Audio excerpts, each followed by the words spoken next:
का हो? ली ना होई गरम चाय लियल बनी पी ली। अरे जहर और नहीं कुन डलले। अमार बढ़नी के प्यार पचत नहीं खे। ना ना सोचो तानी कभी रगड़ा करेलू कभी झगड़ा करेलू हैं? गरमी के दिन में लड़ाई करेलू कहते हैं ठंडा चढ़ाई करेलू।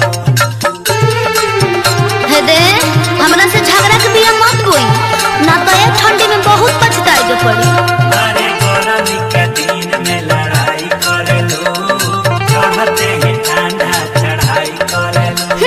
हटी होने धनी बानी कोना फ्यूज हम तोरा व्यवहार से रे तोरा व्यवहार से। अच्छा हाँ दे हमू नहीं हरे से कुछ सीखिए के आइल बा ठीक नु। का सिखले बड़ू हो?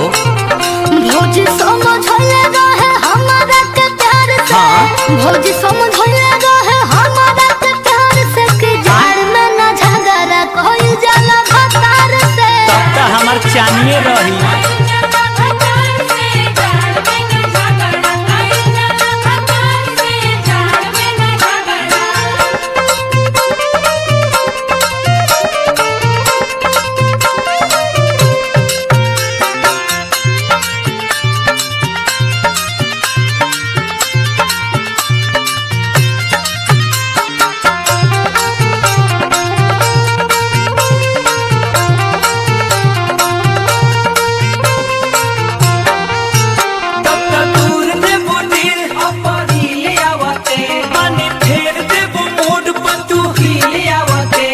अरे ना जी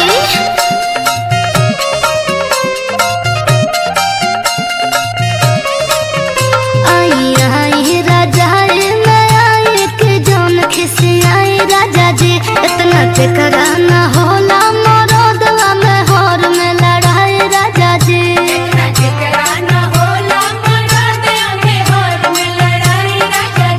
परेशानी रहने दूर नहीं होला मोरका पार से रे होला मोरका पार से। सुनी चली बाम लगा के घाम में सुता देता नहीं। ए चांद जरेगू का? अरे भौजी समझले रहे हमारा के प्यार से। का?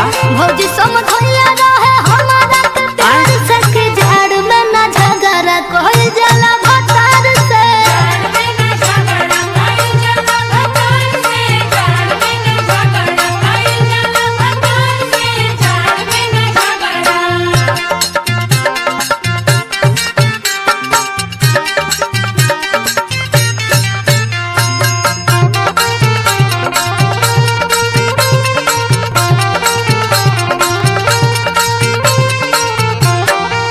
हो जब हम कनी प्यार करेलू इनकार धनी बुझ गनी बड़ू तू तो राव के यार। अच्छा दाव के यार? हाँ दाव के यार ना तो कौन ची बुझा तनु बात हमार। जने दूर दूर हमारा से हट करे जा में सट रह जैसे लिपटे धमिनिया से घामिन तू सही लिपटल रह।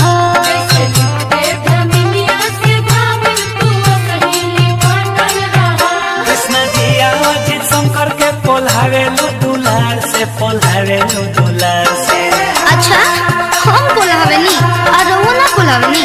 ना हम तो कबो नहीं पोल्हावे। भौजी समझले रहे हमारा